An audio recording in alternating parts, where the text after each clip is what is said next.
I waited patiently for the Lord, who inclined to me and heard my cry. The Lord drew me out from the desolate pit, out of the miry bog, set my feet upon a rock, made my steps secure. The Lord put a new song in my mouth, a song of praise to our God. Many will see and be in awe, and put their trust in the Lord. Blessed are those who make the Lord their trust, who do not turn to the proud, to those who go astray after false gods. O Lord my God, you have multiplied your mercies and your thoughts towards us. None can compare with you. Were I to proclaim and tell of them, they would be more than can be numbered. Sacrifice and offerings you do not desire, but you have given me an open ear. Burnt offerings and sin offerings you have not required. Then I said, Lo, I come. In the roll of the book it is written of me. I delight to do your will, O my God. Your law is within my heart. I have told the glad news of deliverance in the great congregation.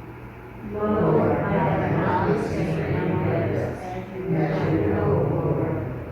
I have not hid your saving help within my heart.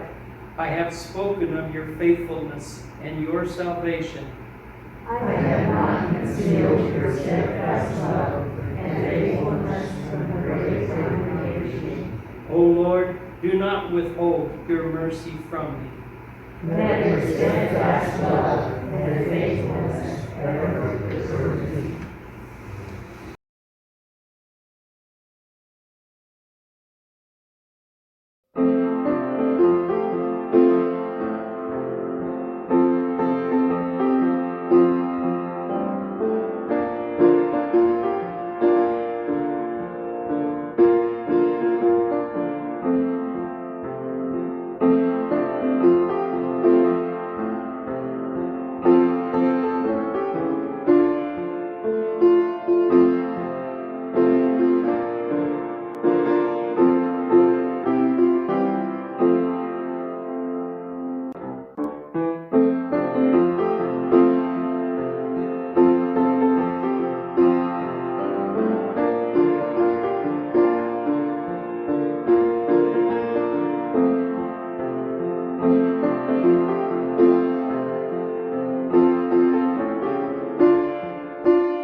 Listen to me, you islands. Hear this, you distant nations. Before I was born, the Lord called me. From my birth, he made mention of my name. He made my mouth like a sharpened sword. In the shadow of his hand, he hid me. He made me into a polished arrow and concealed me in his quiver. He said to me, You are my servant, Israel, in whom I will display my splendor. But I said, I have labored to no purpose. I have spent my strength in vain and for nothing. Yet what is due me is in the Lord's hand, and my reward is with God. And now the Lord says, He who formed me in the womb to be his servant, to bring Jacob back to him and gather Israel to himself. For I am honored in the eyes of the Lord, and my God has been my strength. He says, it is too small a thing for you to be my servant, to restore the tribes of Jacob and bring back those of Israel I have kept. I will also make you a light for the Gentiles, that you may bring my salvation to the ends of the earth. This is what the Lord says, the Redeemer and Holy One of Israel, to him who was despised and abhorred by the nations, to the servants of rulers. Kings will see you and rise up. Princes will see and bow down, because the Lord, who is faithful, the Holy One of Israel, who has chosen you. And may God bless the Old Testament reading.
invite you to join in a moment of prayer.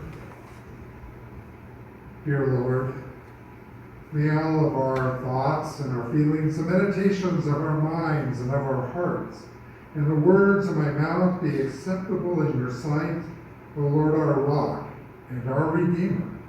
Amen.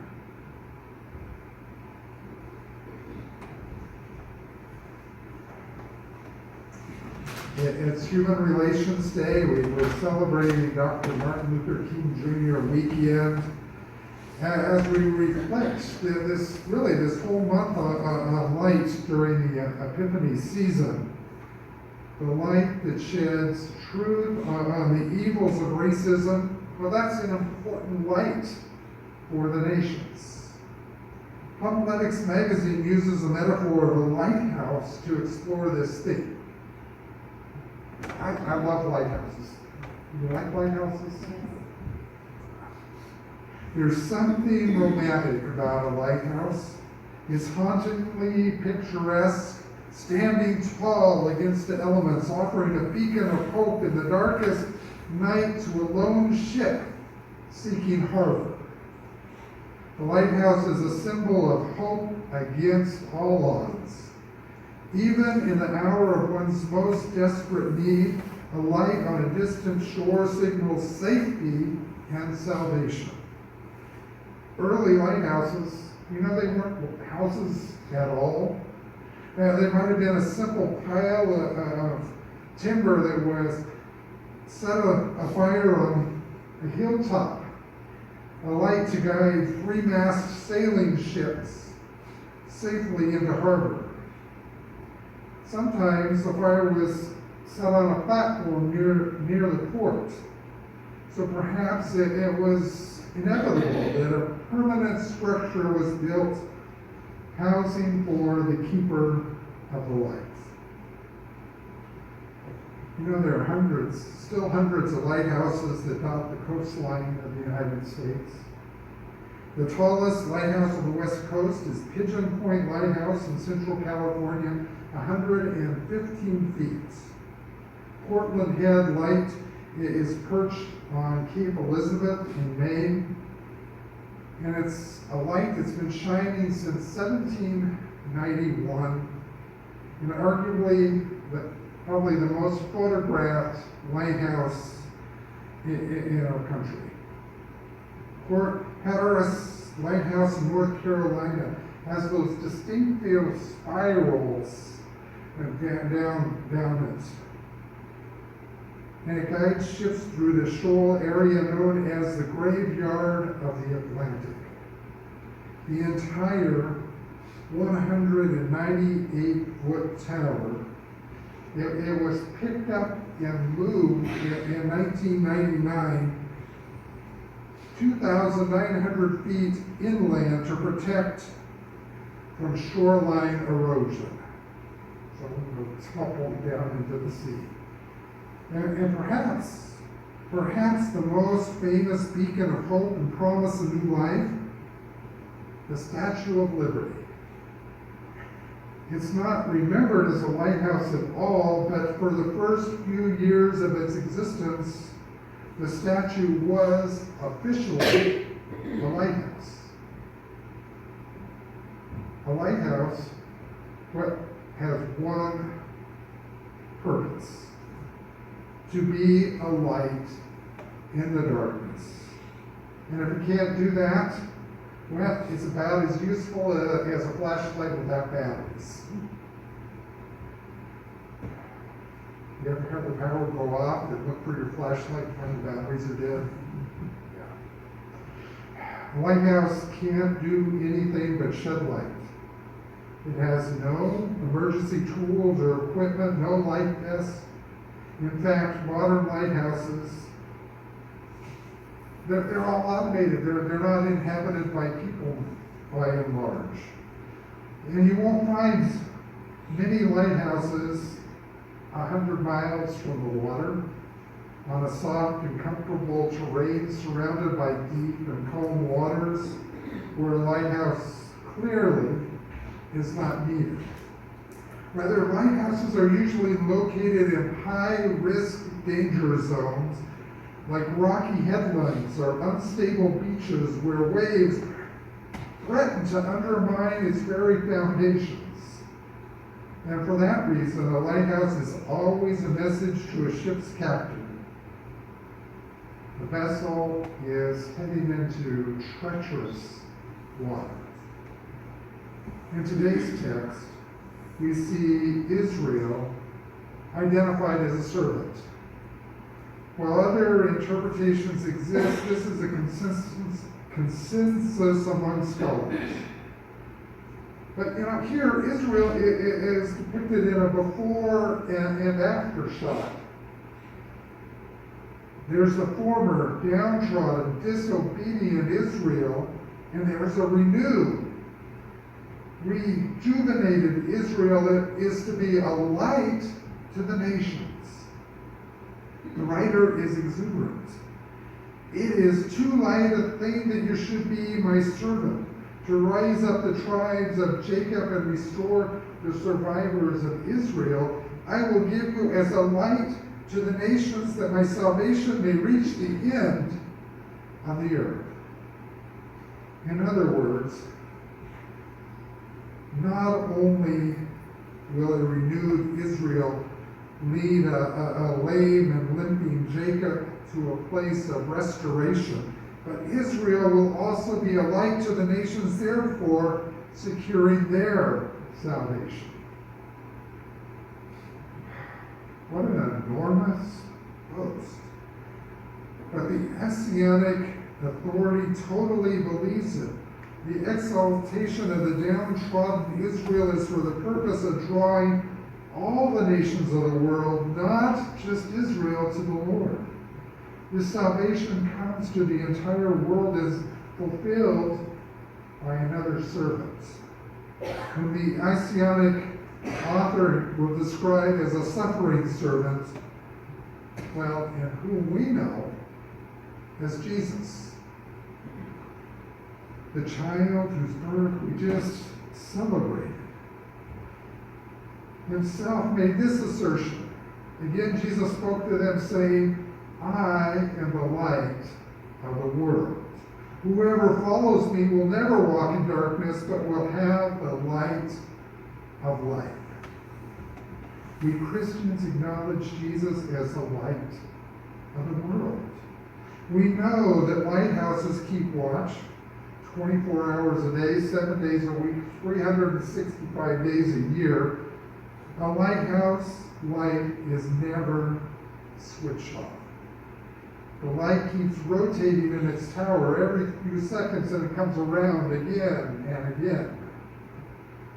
It's a reminder that Jesus, as our lighthouse, as our light, not just the light of the world, is casting a watchful and guiding light over us as we journey through life. Perhaps that's why Ronnie Hinson's song resonates with us. It goes, there's a lighthouse on a hillside that overlooks the sea. When I am tossed, it sends out a light that I might see. And the light that shines in darkness now will safely lead me home. If it wasn't for the lighthouse, my ship would sail no more. And the chorus goes, and I thank God for the lighthouse. I owe my life to him. Jesus is the lighthouse, and from the rocks of sin, he has shone the light around me so that I might clearly see. If it wasn't for the lighthouse, where would my ship be? Everyone that lives around us says, tear the old lighthouse down. The big ships don't sail this way anymore. Ain't no use it standing round. But when my mind goes back to that stormy night, when just in time I saw the lights, with the light from the old lighthouse that stands there on the hill. Well, sailors need to see the light. Christians need to be the light. Jesus made this absolutely clear on the Sermon on the Mount. Remember he said, you are the light of the world. A city built on a hill cannot be hidden. No one lighting a lamp puts it under a bushel basket, but on a lampstand, and it gives light to all the house. In the same way, let your light shine before others, so that they may see your good works and give glory to your Father in heaven.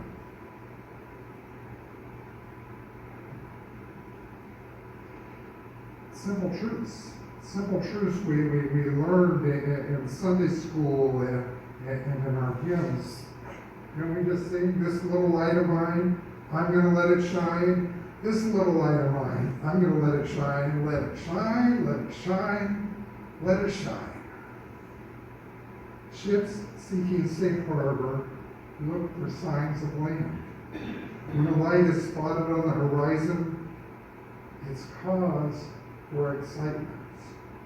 Yes, a ship, the lighthouse is a warning that danger lies ahead, but it's also a beacon of hope, signaling the end of a long journey and guiding ships through safe channels.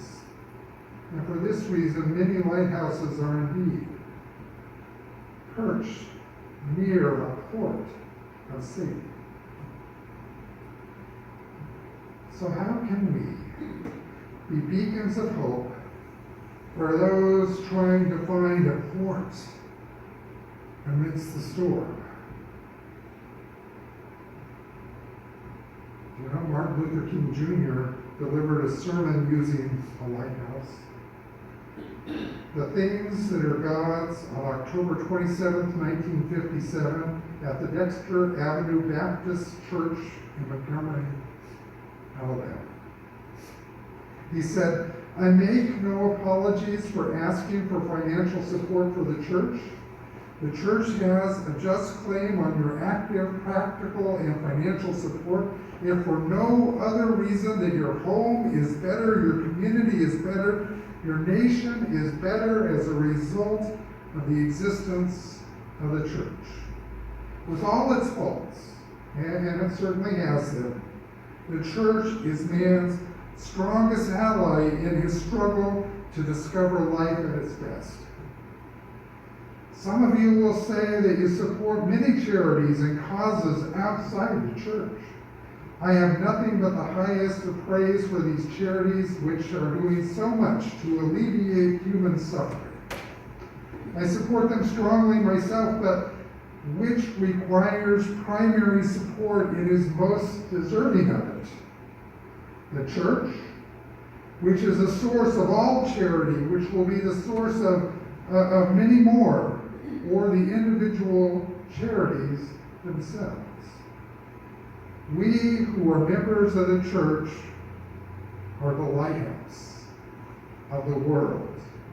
We are responsible for one task above all others, to keep the light of the gospel burning.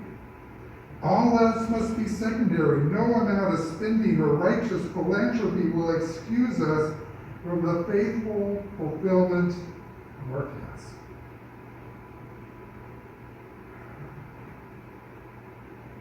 Dr. King concluded his speech. You know, he didn't speak until the end of the March on Selma, with reference to the Battle Hymn of the Republic. If you remember, that hymn includes watchfires and lamps. So I think it carries on with that theme of being a lighthouse.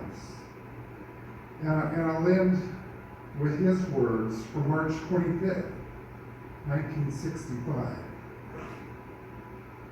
Our aim must never be to defeat and humiliate the white man, but to win his friendship and understanding.